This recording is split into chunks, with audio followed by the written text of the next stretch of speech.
I was buttering toast when she said it. My day would be great without you today. Just like that. No build-up. No fight.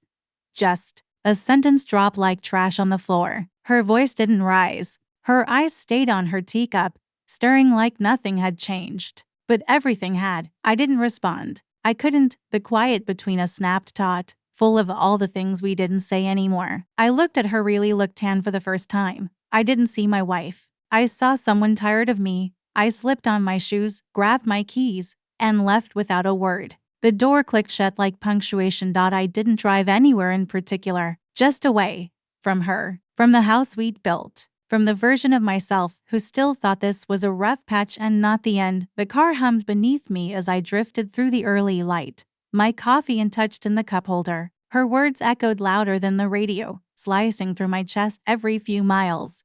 Then my phone lit up on the dash. Laya. My thumb hovered. I didn't want more damage. I didn't want apologies. But I answered. Her voice was soft, shaky. Can you come back, please?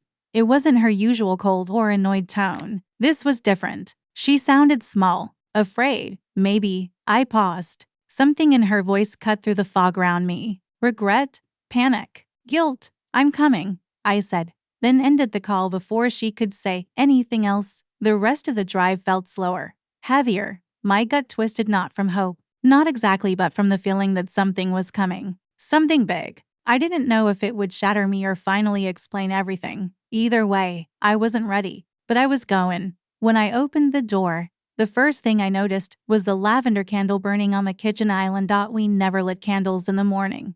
The apartment was spotless, like it had been scrubbed into submission. Pillows fluffed, dishes gone, even the blanket on the couch folded just right. It didn't feel lived in. It felt ranged.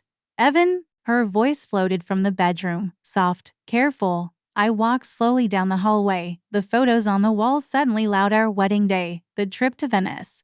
Her laughing at something I'd said once. They didn't look like us anymore. They looked like strangers playing a happy couple. My hand brushed the door frame. That smell, lavender and something else. Something unfamiliar. A cologne I didn't own. My chest tightened, breath shallow. I should have turned around. Should have walked out. But I didn't. I pushed the bedroom door open. She sat on the bed, legs tucked under her, back straight like she was rehearsing calm. Her eyes were red. She smiled.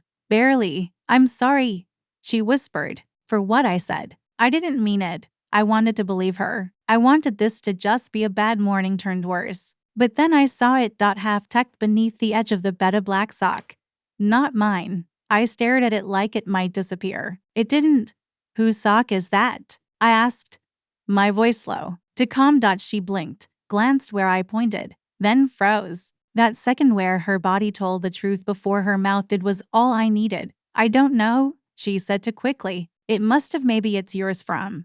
It's not, I said. Silence. I took a slow breath, anchoring myself in the stillness before the storm. Is someone else involved, Leia? She didn't answer. She didn't have to. Her silence cracked the air. It was a mistake, she finally said, voice trembling. I didn't plan it.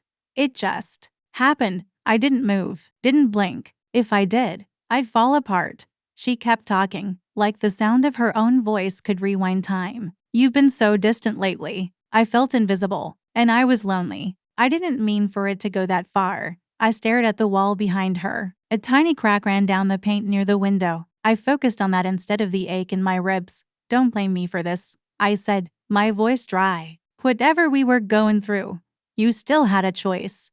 Her face twisted. She opened her mouth, then closed it. How long? I asked. A few weeks, she said, barely audible. I nodded, even though the world tilted. She cried harder, but the sound didn't reach me. It was like I'd stepped outside my own life and was watching someone else's fall apart. And I didn't feel sorry for her. I ended it, she said, breath hitching. It meant nothing. Evan, please believe me, but I couldn't.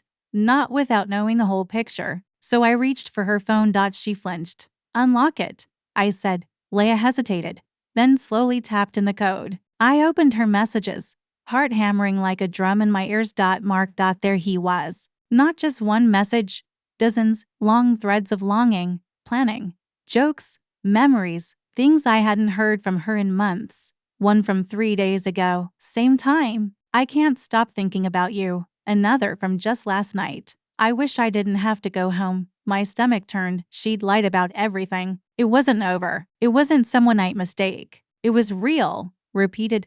Chosen. I dropped the phone onto the floor. It made a soft sound, softer than the sound of everything else breaking inside me.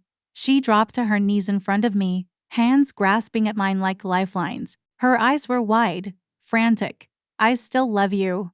I do. It was a mistake. But it doesn't have to end us. We can fix this. Evan, please. Her voice cracked. She was trembling. But all I could think about was how unfamiliar she looked. Not just her face, but her presence, her words, like I was staring at a woman wearing my wife's skin. I don't know who you are, I said quietly. She blinked fast, tears spilling down her cheeks. Don't say that. But it was true. The woman I knew wouldn't have betrayed me in our own bed. The woman I married would have come to me when things got hard, talked, fought, anything but this. I stepped back. I'm leaving, I said. No yelling. No drama. Just truth. Not because I hate you, but because I can't be here anymore. She broke. But I didn't move. I walked down the hallway like it was a museum of a life I no longer lived. Every framed photo mocked me, her arms round me. Smiles staged in soft lighting. Frozen moments now stripped of meaning. I didn't stop to look. I just kept moving. Behind me, I heard her footsteps. Her voice cracked the silence. Evan, wait, please. Just talk to me. I didn't turn around. The elevator at the end of the hall opened with a ding. I stepped in, facing forward, refusing to look back. She called out again, voice thick with panic. Don't leave like this. But I already had. The doors slid shut.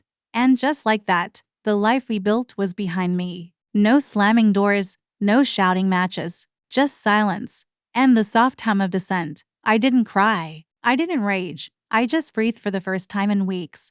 And I didn't stop walking when I stepped out into the morning light.